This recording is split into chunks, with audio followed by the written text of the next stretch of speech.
आज पुणे मेट्रोसमोर नरेंद्र पावटेकर नावाच्या कार्यकर्त्यांनी आंदोलन केलेलं आहे। हा कार्यकर्ता मागच्या 3 महिन्यापूर्वी राष्ट्रवादी काँग्रेस पार्टी अजितदादांच्या पक्षातून या ठिकाणी आलेला आहे आणि मागच्या 3 महिने तो कुठेही पक्षामध्ये सक्रिय नाही। आज त्यांनी जे आंदोलन केलेलं आहे त्याचा आणि पक्षाचा दुरान्वय संबंध नाही। त्यांनी पक्षाला विचारून किंवा पक्षाला सांगून हे आंदोलन केलेलं नाही।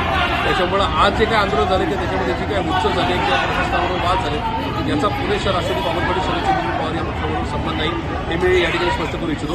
आज त्यांनी महिला पोलिसांबरोबर किंवा बाकीचे जे काय प्रशासनाबरोबर चुकीच्या पद्धतीने वाद घेतले ते विचार घेता राष्ट्रवादी काँग्रेस पार्टी शरदचंद्र पवार पक्ष पुणे शहर या पक्षाच्या एकूणच अधिकृत कार्यकारिणीतून त्यांना बडतर्फ करण्यात येत आहे। मी नरेंद्र पावटेकर यांची हकालपट्टी करतो आणि ते करत असताना इथून पुढे पक्षाचा कुठलाही कार्यकर्ता पक्षाची परवानगी घेऊनच आंदोलन करेल तर ते आंदोलन संबंधित द्यावं। आजचं आंदोलन हे पक्षाचं आंदोलन नाही। त्यांनी केलेल्या चुकीची पक्ष पाठराखण करणार नाही। मी या सगळ्या गोष्टीचा या ठिकाणी निषेध व्यक्त करतो आणि या संदर्भात नरेंद्र पावटेकर यांची हकालपट्टी जाहीर करतो।